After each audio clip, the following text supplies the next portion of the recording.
are about half done. Started from the back, worked towards the front. We've hit that area where we're going to be doing some sheet metal work to the floor pan, and that's on the right hand side there.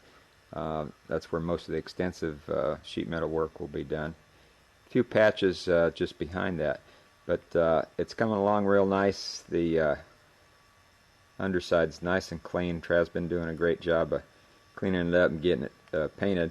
But we wanted to show you one thing we've changed, just a little minor thing, but it's going to allow us to get a whole lot more space in the wheel well for our tires when we put the bigger ones on.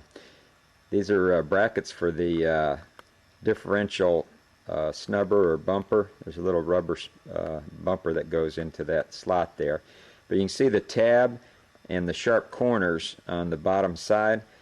On the one on the other side of the car, we've already modified that. We've cut the tab off and rounded the corners, and that allows us another inch of space in the wheel well.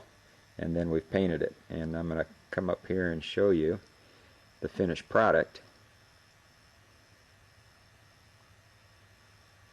And right there you can see the tab's been cut off and the sharp corner's been taken off and the snubber put back in place, and that's the way it'll be. But that gives us another inch of space in the wheel well, which will help a lot. Okay, we've got the new reinforcing plate there for the engine cross member. Trav just welded it in a little while ago, and we painted it up, so it's a whole lot better than what we had before when it was all bent up. So we're going to go over and show you what we're going to do next. It's probably our most complicated repair job on the frame.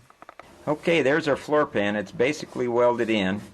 What we've still got to do is just do the final welding on it and seal it all up.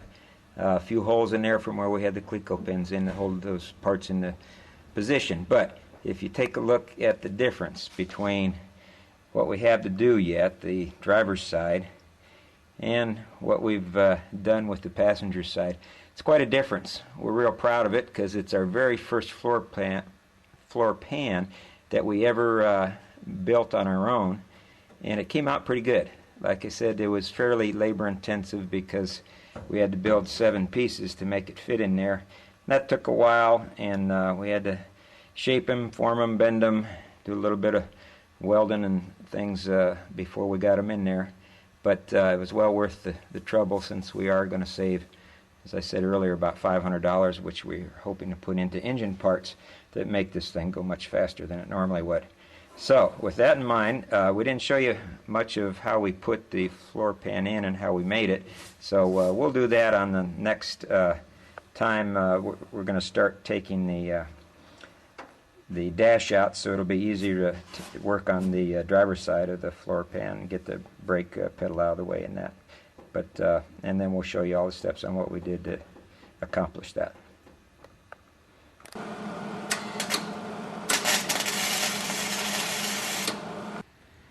Well, Trav's got the floor pan on the driver's side tacked in, welded, and just a few more spots there up in the right hand corner there we've got to tack weld, and then he'll come back around and weld the entire thing up.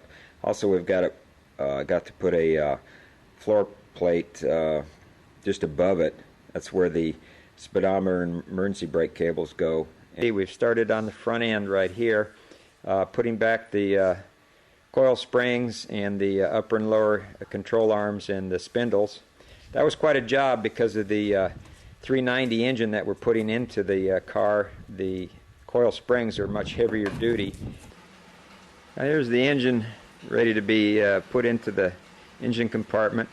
We've taken all the accessories off of it, but wanted to just describe the engine and what's in it. I probably mentioned some of this before, but it's a 390 cubic inch engine that's been bored 30 thousandths over, which makes it about a 396 cubic inch engine.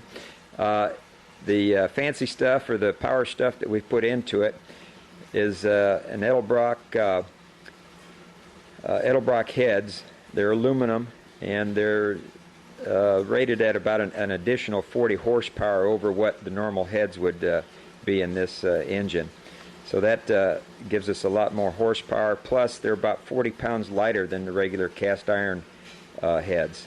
On top of that is the Edelbrock Performer RPM intake manifold. Just another thing, lighter weight and better airflow. Makes the engine run and breathe better. And on top of the manifold, we'll have a Edelbrock 750 CFM, that's cubic feet per minute carburetor. Just a little more better operation with the bigger carburetor on it. And the thing that we really like, well, two things. Inside also is a Lanati 280 cam, much bigger cam than the normal engine would have, so it's going to lope pretty good and also gives us more power. And another thing that we really like are these crane roller rockers, which are right here, and I'll see if I can get a close-up of them. And you can see the roller tip on the rocker. That reduces a lot of friction, adds a few more horsepower because of the reduced friction, and makes the engine work a lot less. And they're just nice. They're pretty and all that, but really nice setup on this thing. We also have a windage tray in the oil pan that you can't see under the chrome oil pan here. That gives us a little more horsepower because when the crank slaps through the oil down there, it slows it down. Kind of like driving through a thin layer of rain on a car. It just slows it down a little bit. Well, that's the same principle with the windage tray. It takes that slapping of the oil away and gives a little more power, a little more quicker RPM to the engine. So everything we've done is based on the fact that we're trying to get all the performance and horsepower out of the engine that we can. And for our financial situation, that's pretty much what we can do with it. And I think it ought to go pretty good. We're going to be looking at somewhere close to around 400 horsepower is what we're guessing. Anyways, we're going to get busy and put the transmission on the engine and get her installed. Here's a shot of the underneath. We went the easy route and bought a Currie 9-inch Ford Positrack rear end. It was nice not to have to mess with rebuilding a differential or anything like that. We just bolted it in, and it's got 350 gears to it. A little bit high, but good for gas mileage because the engine's going to be pretty rough on gas. But we also added a 5-leaf spring setup instead of